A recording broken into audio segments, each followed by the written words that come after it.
बंदी छोड़ सतगुरु रामपाल जी परमेश्वर जी की जय हो।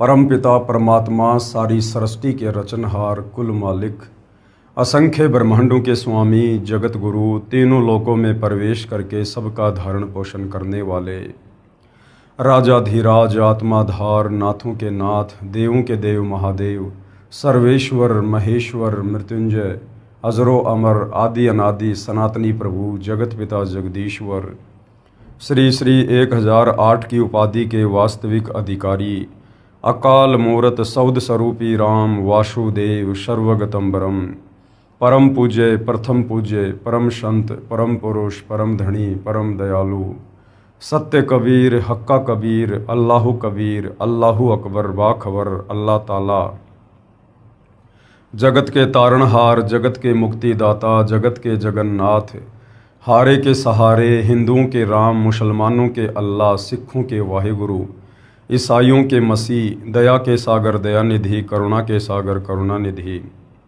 स्वयंभू परिभू संकट मोचन कष्ट हरण मंगल करण दुख भंजन अविगत कबीर निर्विकार निर्विषम परमात्मा अलय अलेख सतगुरु आदि अनादि सतगुरु असली मर्यादा पुरुषोत्तम असली राम असली कृष्ण असली घनश्याम असली मुरारी राजाओं के राजा महाराजाओं के महाराजा शहंशाहों के शहंशाह सम्राटों के सम्राट भगवानों के भगवान अल्लाहों के अल्लाह प्रभुओं के प्रभु मसीहाओं के मसीह सच्चे वाहिगुरु बाबाओं के बाबा पीरों के पीर सेठों के सेठ जगत सेठ सावड़सा सेठ सर्वगुण संपन्न अनंत कोटि कलाओं के स्वामी अनंत कोटि ब्रह्मांडों के नायक योगियों में महायोगी ध्यानियों में महाध्यानी सिद्धों में परम सिद्ध ज्ञानियों में तत्वज्ञानी ब्रह्म ज्ञानी महाज्ञानी परम ज्ञानी सर्वश्रेष्ठ ज्ञानी विज्ञानी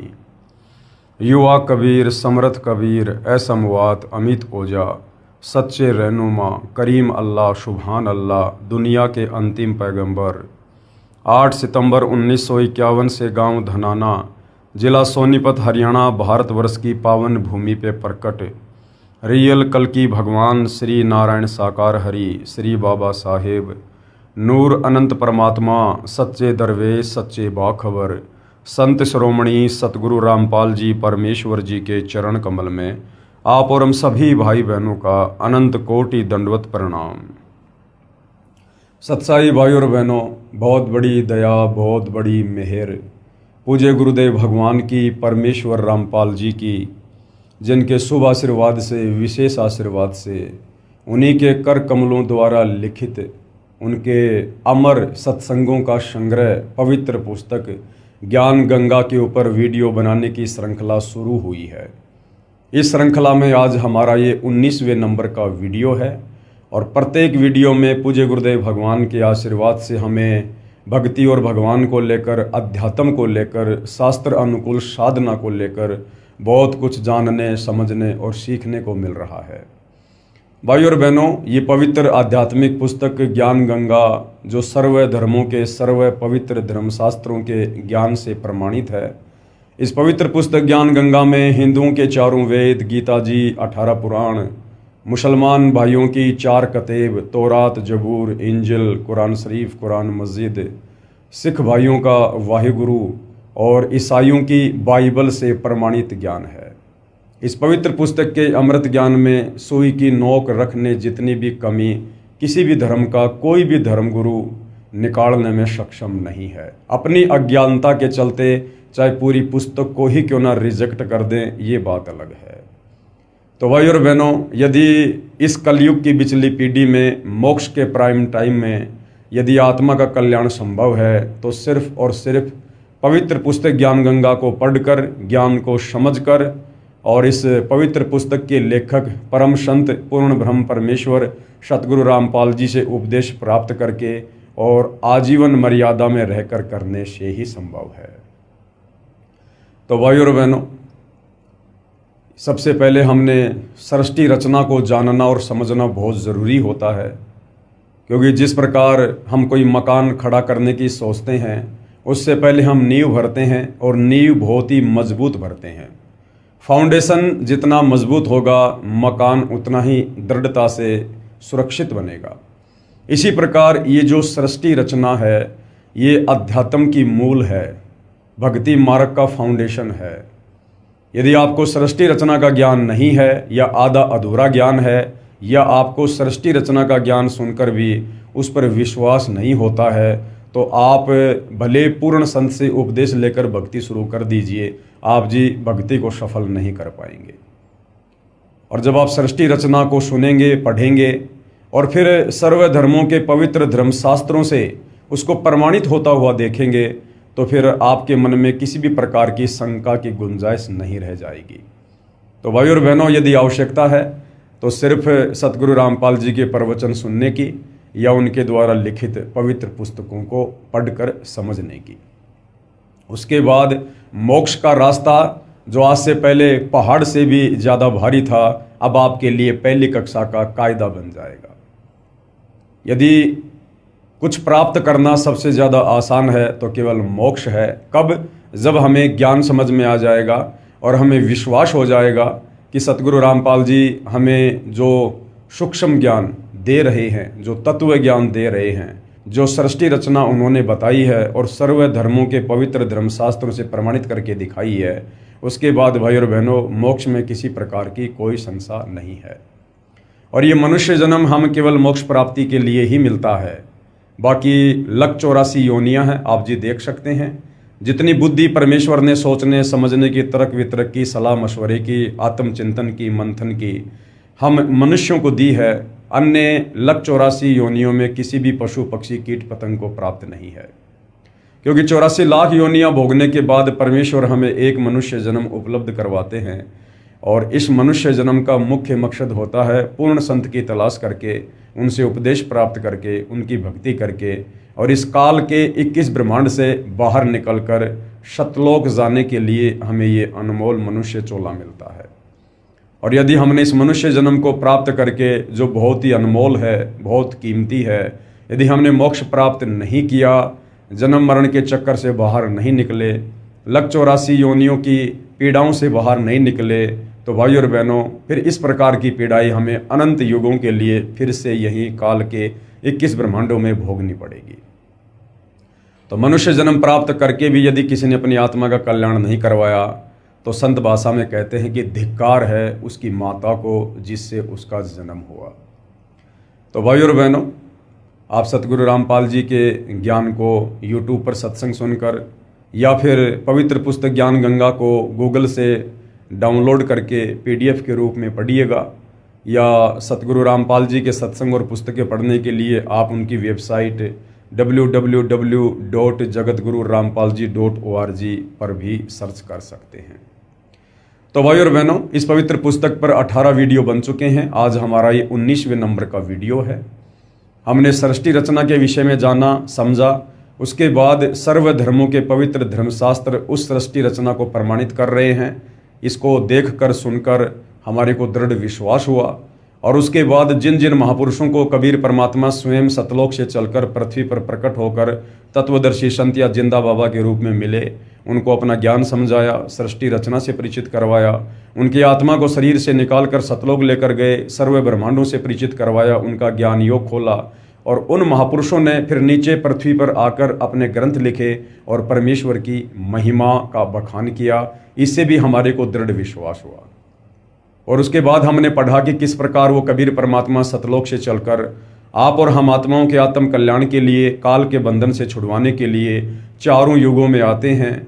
सतयुग में परमात्मा सतसुकृत ऋषि के नाम से प्रकट हुए, त्रेता में मुनिंद्र ऋषि के नाम से, द्वापर में करुणामय ऋषि के नाम से और कलयुग के प्रथम चरण में कबीर नाम से प्रकट होकर आप और हमें यही ज्ञान समझाया करते थे जो आज सतगुरु रामपाल जी हमें समझा रहे हैं।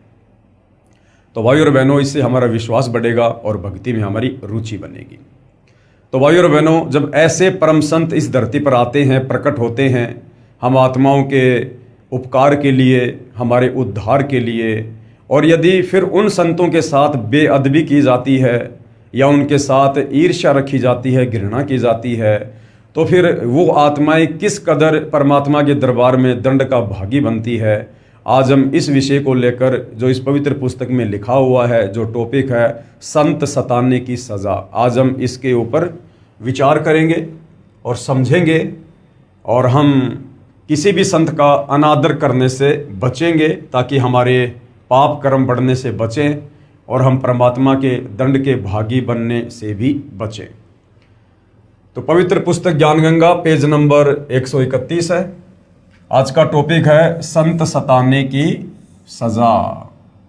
जो संत दुनिया के उपकार के लिए, उद्धार के लिए जगत के तारणहार बनकर यहाँ पर प्रकट होते हैं, और यदि उन संतों के साथ में बेअदबी की जाती है, उनको ना पहचान कर या फिर काल प्रेरणा से लोगों के या अज्ञानी धर्मगुरुओं के बहकावे में आकर फिर उन आत्माओं को किस कदर सज़ा भोगनी पड़ती है, तो आप और हमें सचेत करने के लिए परमेश्वर जी ने अपनी पवित्र पुस्तक ज्ञान गंगा में ये सब कुछ लिखा है।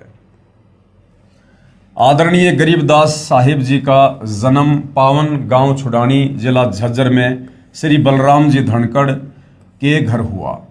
हालांकि भाइयों और बहनों, आदरणीय गरीबदास जी कोई सामान्य व्यक्ति नहीं थे, किसी माँ के गर्भ से जन्म लेकर आए हुए कोई साधारण व्यक्ति नहीं थे। वे स्वयं कबीर परमेश्वर थे, कबीर भगवान थे, सारी सृष्टि के मालिक थे। आप और हम आत्माओं को जो इस काल के जाल में फंसी हुई हैं, इन्हें समझाने के लिए समय समय पर तरह तरह की भूमिका करते हुए धरती पर प्रकट होते रहते हैं। तो भाइयों और बहनों, आदरणीय गरीबदास जी स्वयं कबीर भगवान थे, कबीर परमात्मा थे, और उन्होंने एक लीला की, एक साधारण से परिवार में आने की, एक मुंह बोले माता पिता को बनाकर लीला करने की, ताकि आगे चलकर वे हमें अध्यात्म के विषय में कुछ बता सकें और हमारी आत्मा का उद्धार कर सकें।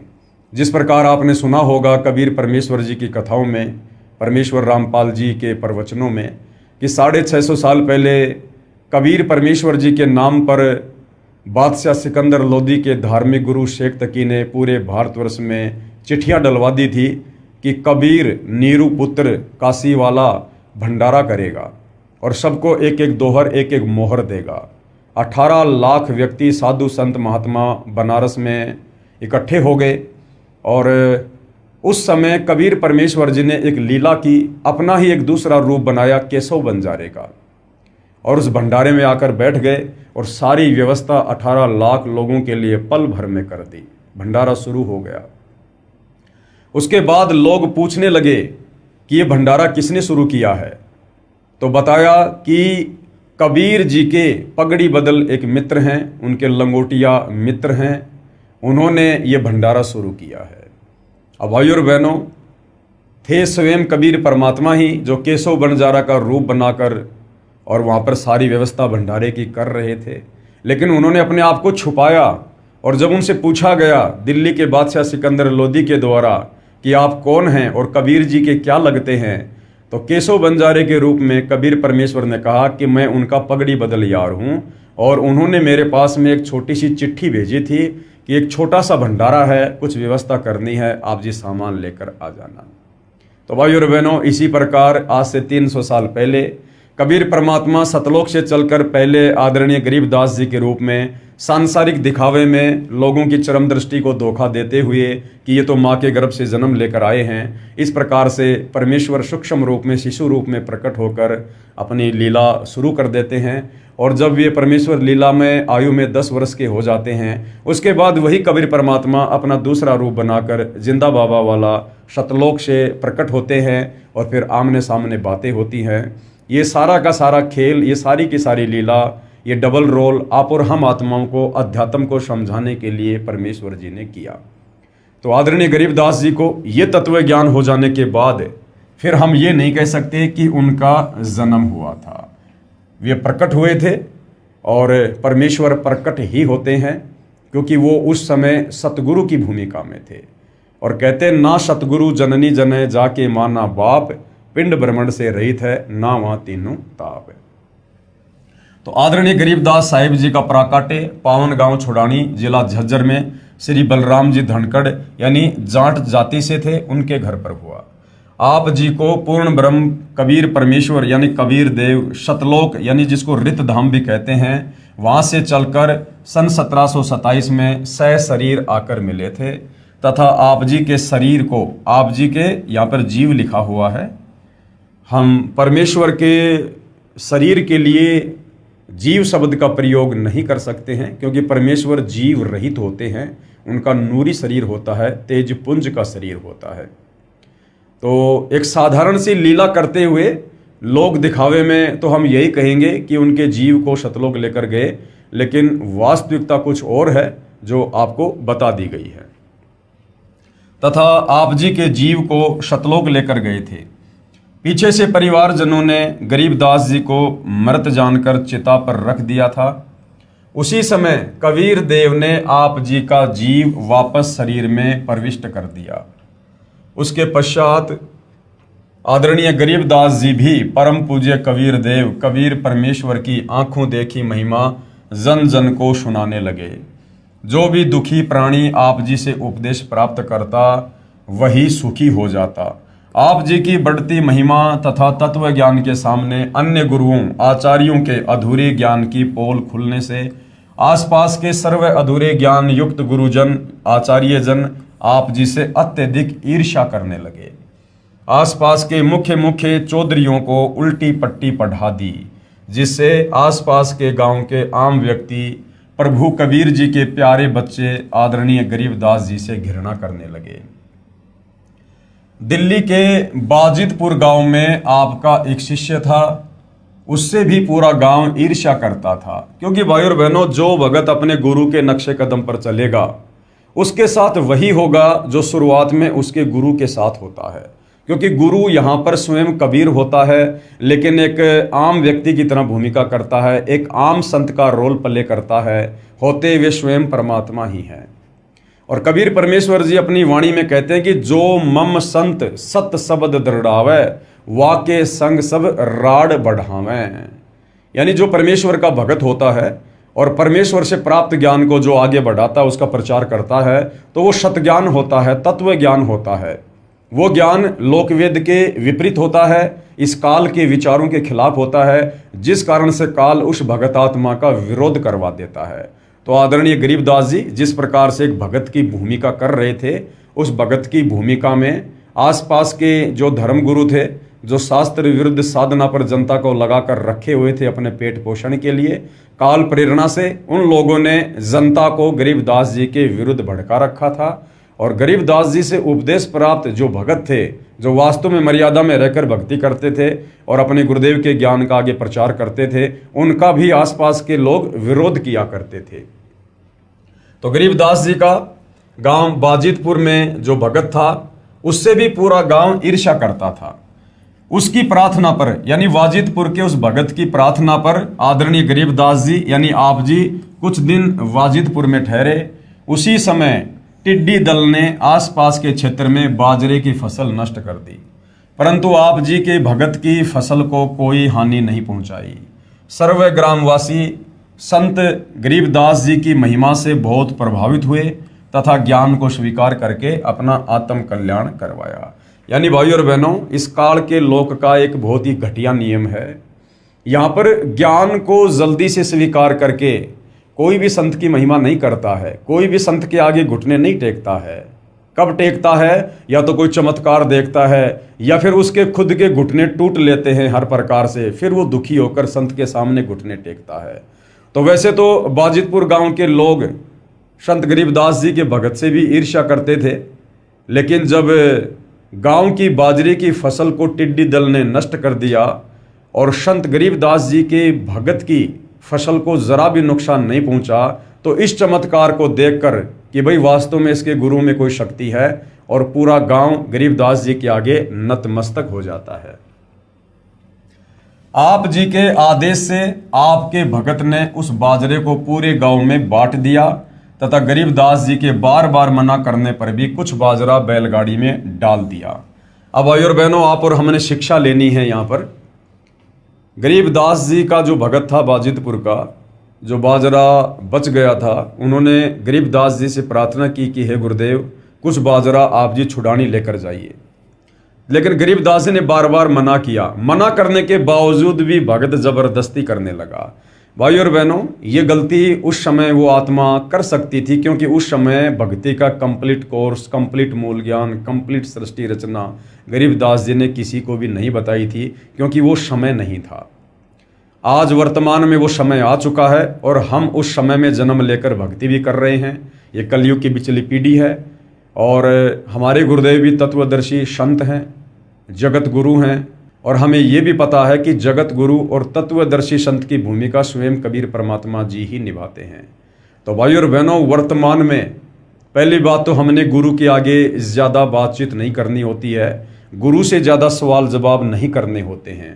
कहते हैं गुरु के सन्मुख वचन ना कहिए, सो शिष रहनी गहनी सुख लइए। गुरु से हमने फालतू में वाद विवाद नहीं करना चाहिए, और यदि हमने कोई बात करने की आवश्यकता भी पड़ गई तो बहुत ही कम शब्दों में और नीची गर्दन करके, और फिर यदि संत मना कर दे या जो भी आदेश दे दे, हमने दोबारा फिर उनके आदेश से ऊपर होकर प्रार्थना नहीं करनी चाहिए। जैसा भी आदेश गुरुदेव का मिले तुरंत हमने सिरोधार्य करना चाहिए। कहते हैं कुत्ता हूँ गुरुदेव का और पवन दास का नाम, गले प्रेम की जेवड़ी, जहाँ खैचो तहाँ जाऊँ मैं, तो करो तो बावड़ूं और दूर दूर करो तो जाऊं, जो राखूं त्यों ही रहूं, जो देवो सो खाऊं।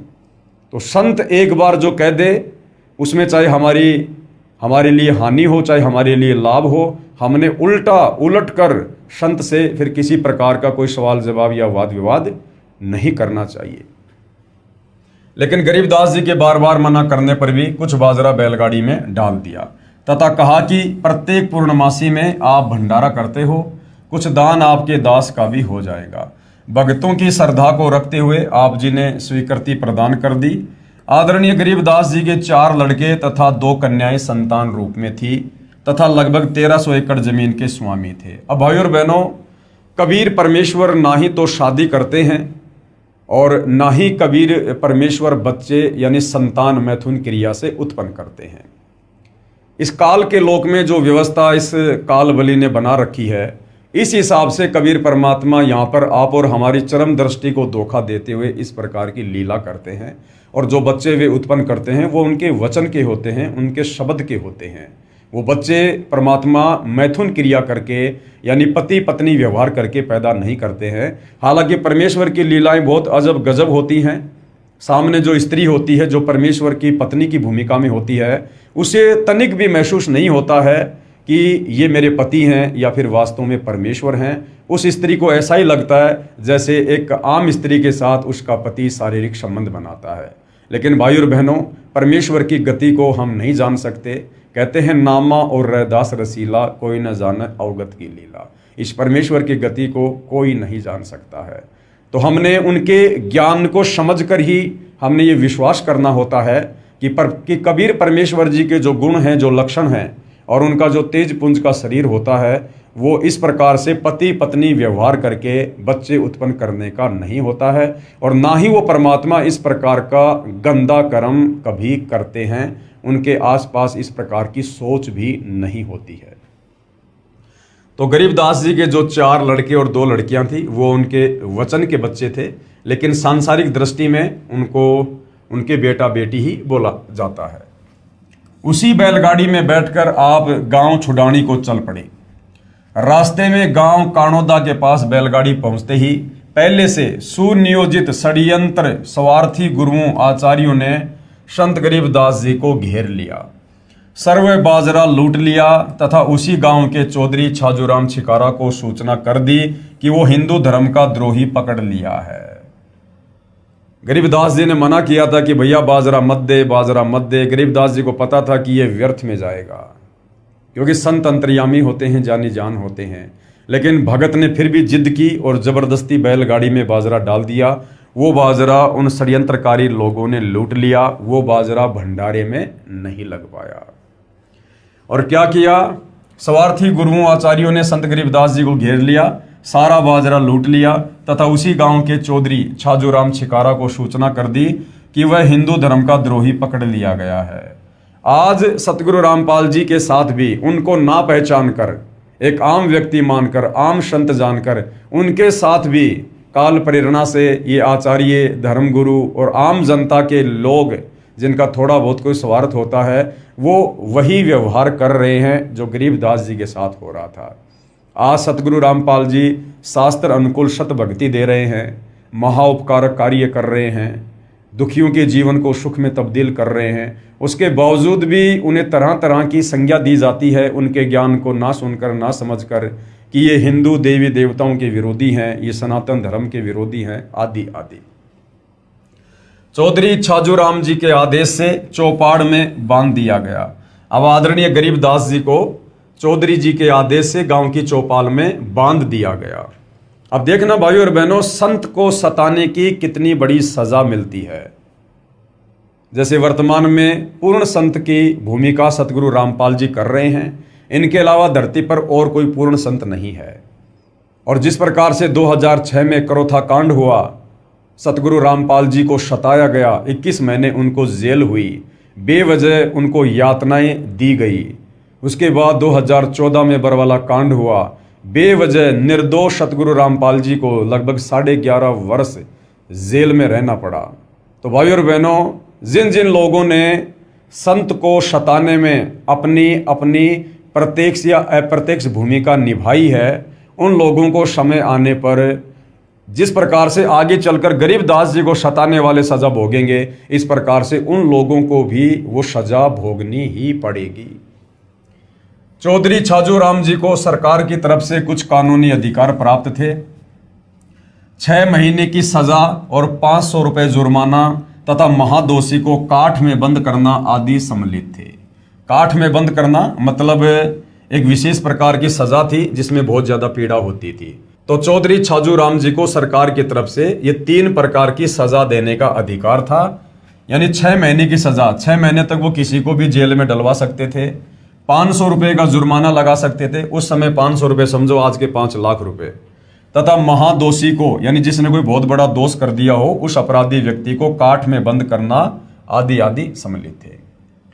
उन धर्म के अज्ञानी ठेकेदारों यानी गुरुओं आचार्यों द्वारा पहले से उल्टी पट्टी पढ़े चौधरी छाजूराम छिकारा जी ने उस परम आदरणीय गरीबदास जी महाराज को काठ में बंद कर दिया। यानी गरीबदास जी को जो भयंकर जो सजा थी, जिससे पीड़ा होती थी, वो उन नादान धर्मगुरुओं ने काल प्रेरणा से उस भोले वाले व्यक्ति चौधरी छाजूराम को बहका कर फुसला कर गरीबदास जी को वो वाली सजा दिलवा दी। काठ में बंद करना एक प्रकार की कठिन कारागार की सजा थी। दोनों पैरों के घुटनों से ऊपर 2 काठ के मोटे डंडे बांधकर दोनों हाथों को पीछे बांध दिया जाता था, जिस कारण व्यक्ति बैठ नहीं सकता था। जैसे कि मुर्गा बना दिया जाता है ना, उस स्थिति में वो पीड़ा दी जाती थी तथा पीड़ा बहुत होती थी और पैर सूज जाते थे। बैलगाड़ी वाला खाली गाड़ी लेकर गांव बाजिदपुर वापस चला गया, जो गांव कानोदा से लगभग 10 किलोमीटर की दूरी पर है। सूचना प्राप्त होते ही बाजिदपुर गांव के कुछ मुख्य व्यक्ति तुरंत कानोदा पहुंच गए तथा चौधरी छाजूराम जी से प्रार्थना की तथा बहुत समझाया कि ये आम व्यक्ति नहीं है, ये परम शक्ति संपन्न है, आप क्षमा याचना कर लो। चौधरी छाजूराम जी बहुत ही नेक आत्मा तथा बहुत ही दयालु व नम्र हृदय का व्यक्ति था, परंतु उन स्वार्थी व प्रभुता के भूखे गुरुओं आचार्यों ने उस पुण्यात्मा श्री छाजूराम छिकारा जी को झूठी कहानी सुनाकर प्रभु के प्यारे बच्चे आदरणीय गरीबदास जी के प्रति अत्यधिक गलानी पैदा कर रखी थी। यानी पूरी तरह से भड़का रखा था उन स्वार्थी धर्मगुरुओं ने, जिस कारण से चौधरी छाजूराम जी ने बिना कारण जाने ही सजा प्रारंभ कर दी। चौधरी जी ने पूछा भी नहीं कि भाई इसकी क्या गलती है। उन लोगों के इस कदर भड़काने पर तुरंत उनको सजा देना शुरू कर दी। बाजिदपुर के भक्तों की प्रार्थना पर मानकर आदरणीय गरीबदास जी को छोड़ दिया। आदरणीय गरीबदास जी साहिब जी ने कुछ नहीं कहा तथा अपने गांव छुड़ानी आ गए। ये होता है भाइयों और बहनों संतों का स्वभाव। संत न छोड़े संतता, चाहे कोटिक मिलो असंत, और पतिव्रता चूके नहीं, चाहे धर अंबर दशकंत। आदरणीय गरीबदास जी सर्व सृष्टि को रचने वाले, सर्व ब्रह्मांडों के रचयिता, जिनकी वचन शक्ति से इस काल के 21 ब्रह्मांड, अक्षर पुरुष के 7 संग ब्रह्मांड अपना कार्य कर रहे हैं। जो परमेश्वर पल भर में, क्षण भर में इस पूरी सृष्टि को नष्ट कर सकता है, पल भर में वैसा ही कर सकता है वो परमात्मा, और वो काट की सज़ा भोग रहा है और किसी प्रकार की कोई प्रतिक्रिया नहीं दे रहे हैं। और जैसे ही उनको छोड़ा गया, किसी प्रकार की प्रतिक्रिया ना देकर, कोई सफाई ना देकर, कोई गुस्सा ना करके, और तुरंत वहाँ से छुड़ाने के लिए चल पड़ते हैं। भाई और बहनों, ये परमपिता परमेश्वर के स्वभाव में ही होता है, और ऐसा ही स्वभाव वो हम भक्तों का बनाने के लिए यहाँ पर आते हैं ताकि हम सतलोक के योग्य बन सके, क्योंकि सतलोक में सभी आत्माओं का स्वभाव ऐसा ही होता है। आज वर्तमान में देख लीजिए आप सतगुरु रामपाल जी को। सन 2006 में करोथा कांड हुआ, करोथा आश्रम को तहस नहस कर दिया गया। संत रामपाल जी को लगभग 21 महीने के लिए रोहतक की जेल में डलवा दिया गया, परंतु सतगुरु रामपाल जी ने किसी के ऊपर कोई आक्षेप नहीं लगाया, कोई FIR किसी के ऊपर नहीं की। उसके बाद सन 2014 में बरवाला कांड हुआ। किस प्रकार से बरवाला कांड को तहस नहस कर दिया गया, और सतगुरु रामपाल जी ने लगभग 11.5 वर्ष तक हिसार जेल में बैठकर वो समय गुजारा, लेकिन उसके बावजूद भी उन्होंने किसी के ऊपर कोई FIR नहीं की और किसी को किसी प्रकार का कोई दोष नहीं दिया। तो भाई और बहनों, ये होते हैं पूर्ण संत के लक्षण, क्योंकि पूर्ण संत की भूमिका परमात्मा ही कर सकता है। एक सामान्य जीव में, सामान्य संत में इतना धैर्य, इतना विवेक, इतनी शालीनता नहीं हो सकती है। कुछ दिनों उपरांत चौधरी छाजू राम जी सुबह सुबह टट्टी फिरने यानी फ्रेश होने जोहड़ यानी तालाब पर गए, तो उनके दोनों हाथ 2 घुड़सवारों ने काट दिए। उसी समय उनके समक्ष ही अदृश्य हो गए। फिर क्या हुआ भाई और बहनों, अगले दिन जब चौधरी छाजू राम जी फ्रेश होने के लिए अपने खेतों की तरफ गए, गांव से बाहर गए, तो 2 व्यक्ति घोड़ों पर सवार होकर आए और उन दोनों ने बेवजह बिना कुछ पूछे चौधरी छाजू राम जी के दोनों हाथ तलवारों से काट दिए और चल दिए। उसी समय उनके समक्ष ही अदृश्य हो गए और वहीं से तुरंत वो अदृश्य हो गए। इस दृश्य को तालाब पर उपस्थित कई व्यक्तियों ने भी देखा। बहुत उपचार करवाया, परंतु दर्द तथा रक्त का स्राव बंद नहीं हुआ। कई दिन तक बुरी तरह चिल्लाते रहे। फिर एक व्यक्ति ने कहा, उसी संत गरीबदास जी के पास जाकर क्षमा याचना कर लो, वे दयालु हैं। अब भाई और बहनों, जिस व्यक्ति ने यह बात कही कि आप उसी परम संत गरीबदास जी के पास जाके क्षमा याचना करो, आपने संत को बेवजह सताया है, जिसकी सजा आपको मिली है। अब छाजू राम जी तक ये संदेशा पहुंचाना भी गरीबदास जी की ही मेहरबानी थी, यानी गरीबदास जी ने ही उस व्यक्ति में प्रेरणा करके और छाजू राम जी को याद दिलाया कि आप उसी संत गरीबदास जी के पास जाकर क्षमा याचना करो, जिनको आपने बेवजह यातना दी थी। ये उनको दी गई बेवजह यातना का ही कष्ट आपको भोगना पड़ा है। एक व्यक्ति ने कहा, उसी संत गरीबदास जी के पास जाकर क्षमा याचना कर लो, वे दयालु हैं। परिवारजन उस चौधरी को घोड़े पर बैठाकर छुड़ाने ले गए। श्री छाजू राम जी जाते ही आदरणीय गरीबदास जी के चरणों में गिर गए, क्षमा याचना की। संत गरीबदास जी ने आशीर्वाद दिया तथा नाम उपदेश दिया तथा आजीवन भक्ति करने को कहा। चौधरी छाजू राम जी ने कहा, दाता, मेरे को आपके विषय में अत्यधिक भ्रमित कर रखा था, मुझे नहीं मालूम था कि आप पूर्ण परमात्मा आए हो। आदरणीय गरीबदास जी ने कहा, मैं पूर्ण परमात्मा कबीर साहिब कबीर देव जुलाहा का भेजा हुआ दास हूँ। और यही बात भाई और बहनों आज सतगुरु रामपाल जी कहते हैं। जब उनसे मिलकर, उनसे प्रभावित होकर या उनकी भक्ति से लाभ प्राप्त करके जब उन्हें कोई परमेश्वर या परमात्मा की संज्ञा देते हैं कि आप तो स्वयं परमात्मा आए हो, तो सतगुरु रामपाल जी बार बार कहते हैं कि मैं तो आपका सेवक हूँ, मैं तो आपका दास हूँ, मेरे को तो परमात्मा जी ने आप आत्माओं के कल्याण के लिए भेजा है। क्योंकि परम संत या महापुरुष कभी भी अपने आप को सर्वस्व सिद्ध नहीं करते हैं, बल्कि उनके उपकारों से और उनके द्वारा किए गए कार्यों से, अर्थात उनके द्वारा जो शास्त्र अनुकूल सत भक्ति दी जाती है, फिर उससे जन जन को जो आध्यात्मिक लाभ प्राप्त होता है, उससे वे स्वयं ही परमात्मा सिद्ध हो जाते हैं। उन्हीं की शक्ति से आप ठीक हुए हो। मैंने आपको कोई श्राप नहीं दिया था, आपका जो कर्म था आपको मिला है। यदि यहाँ नहीं आते तो आपके परिवार पर और भी पाप कर्म का प्रभाव था। अब वो नहीं रहेगा, क्योंकि आपने उपदेश प्राप्त कर लिया। चौधरी छाजू राम जी ने अपने सर्व परिवार को उपदेश दिलाया। आज भी उसी पुण्यात्मा छाजू राम के वंशज आदरणीय गरीबदास जी की परंपरागत पूजा करते हैं। लगभग सैकड़ों परिवार हैं जिन्हें छाजूवाड़ा कहते हैं, क्योंकि तुमने उस दरगाह का महल नहीं देखा। कौन सी दरगाह का? परमेश्वर के दरबार का, जहां बैठकर परमात्मा सबका न्याय करते हैं। और धर्म राय के तिल तिल का लेखा। राम कहे मेरे साध को यानी भगत को, राम यानी परमात्मा, परमात्मा कहे मेरे भगत को दुख ना दीजो कोई, भगत दुखाए मैं दुखी मेरा आपा भी दुखी होए। हिरण्यकशिपु उदर विदारिया यानी हिरणाकुश का परमात्मा ने नरसिंह रूप धारण करके पेट फाड़ा था। हिरणाकुश उदर विदारिया और मैं ही मार्या कंस, जो मेरे भगत को सतावे उसका खोदूं वंश। साध 57 कोटि पाप है, यानी संतों को सताना करोड़ों पाप के बराबर है।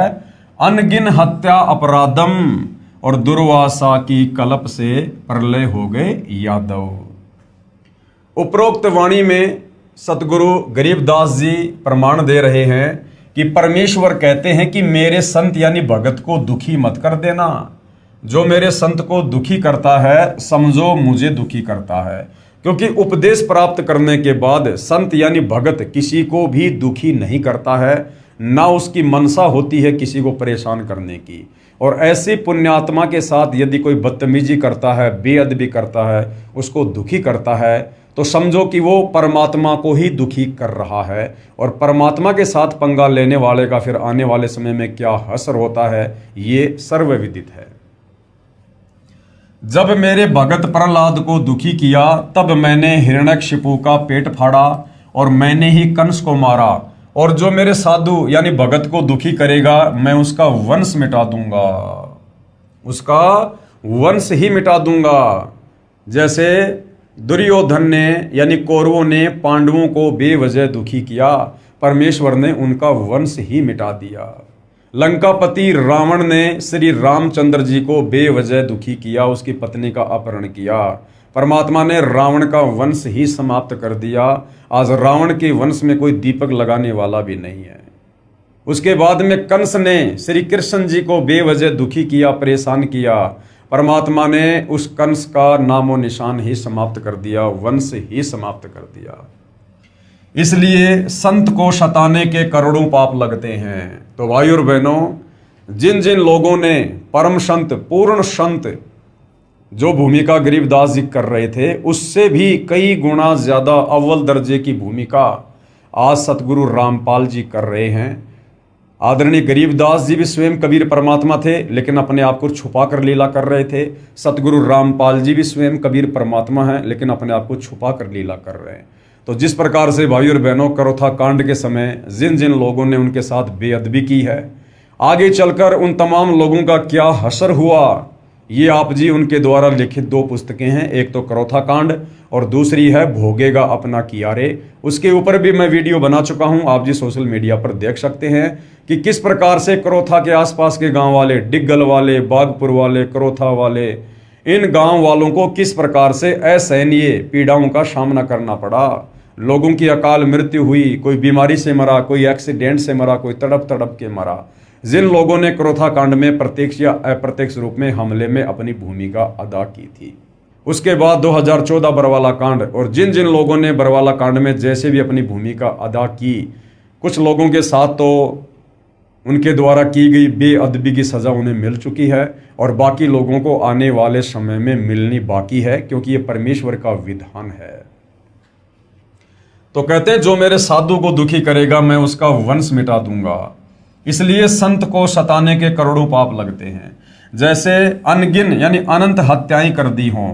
ये अनजान लोग परमात्मा के संविधान से परिचित नहीं हैं, इसलिए भयंकर भूल करते हैं और फिर दंड के भागी बनते हैं। साधु सताने को निम्न दंड मिलता है, यानी आध्यात्मिक क्षेत्र में परमात्मा के संविधान के अनुसार किसी साधु संत महात्मा को सताने का कितना दंड मिलता है, क्या दंड मिलता है, यदि वास्तव में कोई साधु है तो।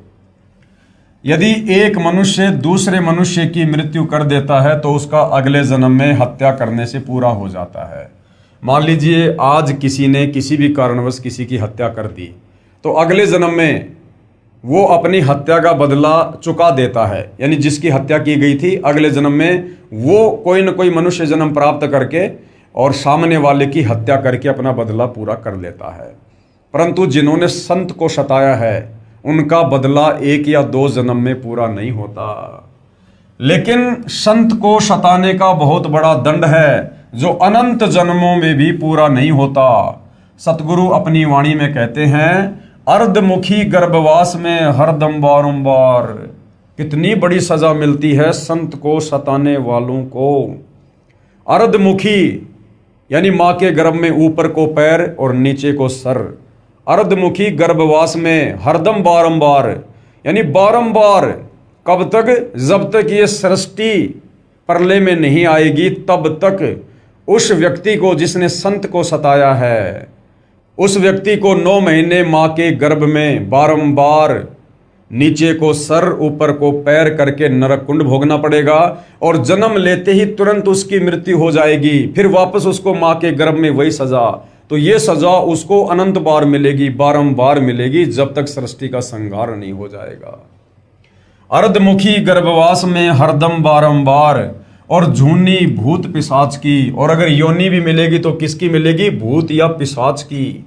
जब लग सृष्टि संहार, जब तक ये सृष्टि नष्ट नहीं हो जाएगी तब तक उसको इस प्रकार की यातना संत सताने वाले को बारंबार मिलेगी। ऐसी गलती करने वालों को परमेश्वर भिन्न प्राणियों की योनियों में बारंबार माँ के गर्भ में डालते हैं, अर्थात वह जन्म लेते ही बारंबार मृत्यु को प्राप्त हो जाता है। कभी वो सुअरी के गर्भ में आएगा और गर्भ में असहनीय कष्ट भोगेगा और उस सुअरी के गर्भ से जन्म लेते तुरंत किसी न किसी कारण से उसकी मृत्यु हो जाएगी।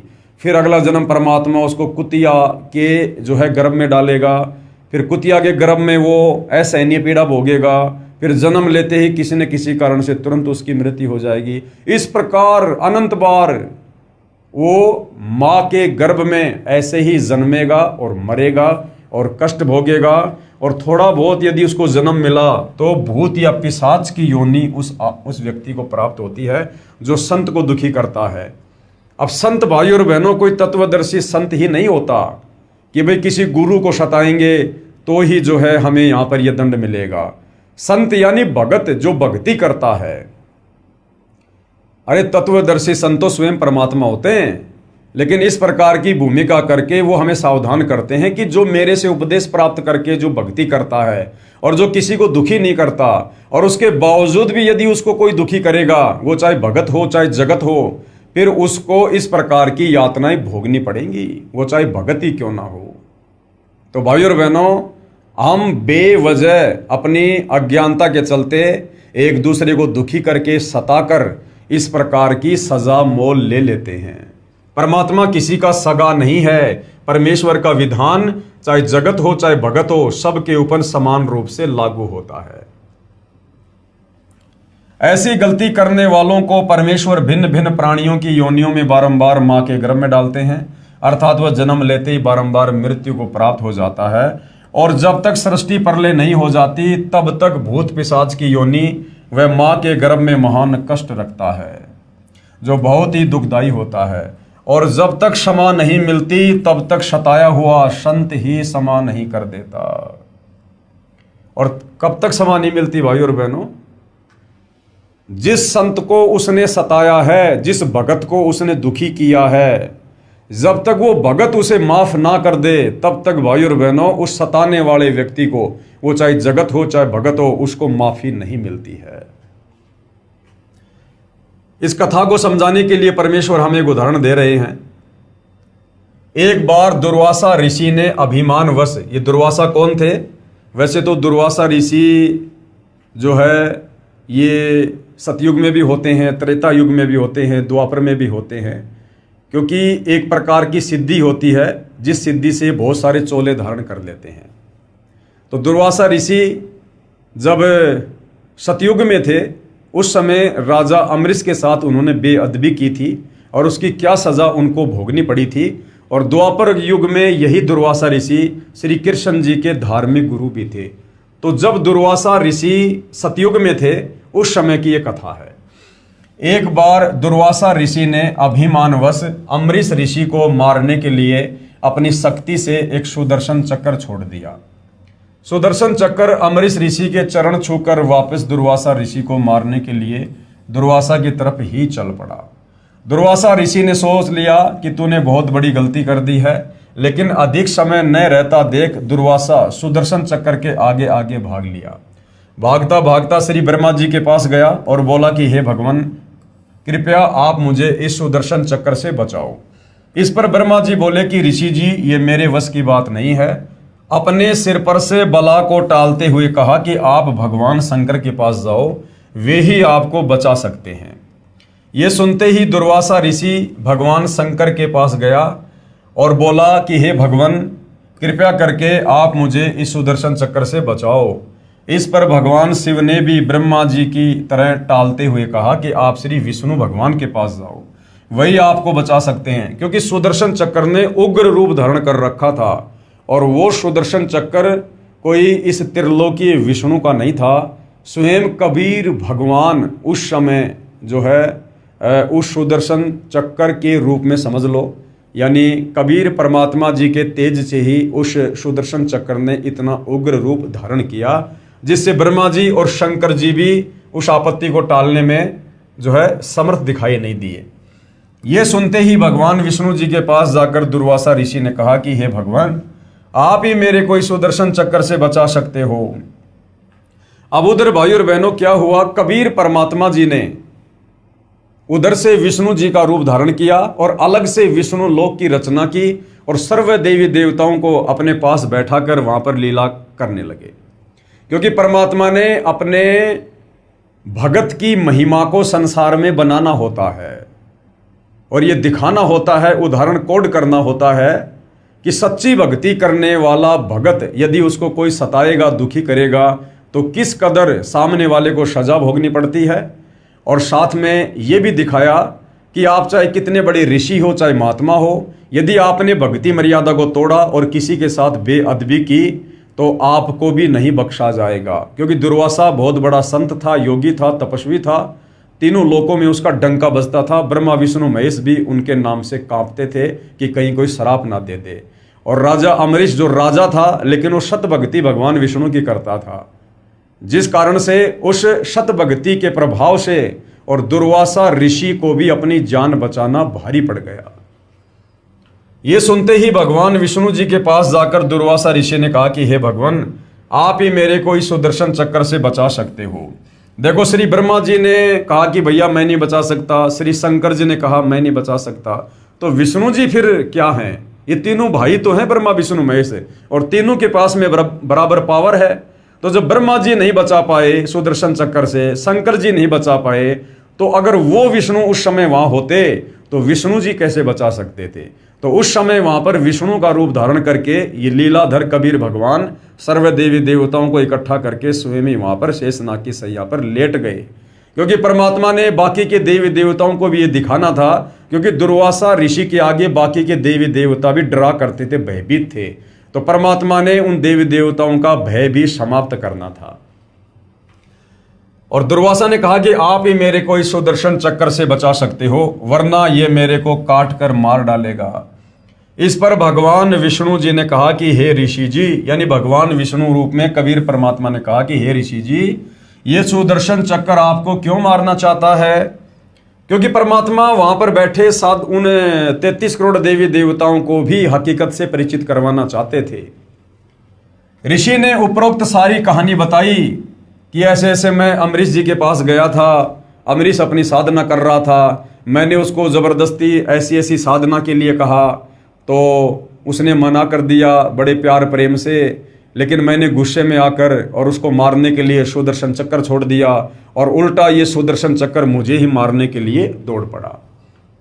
ऋषि ने उपरोक्त सारी कहानी बताई। तब विष्णु जी ने कहा कि हे दुर्वासा, यदि आप उसी अम्बरीश ऋषि के चरण पकड़कर माफी मांगोगे तो ये सुदर्शन आपकी जान बख्श सकता है।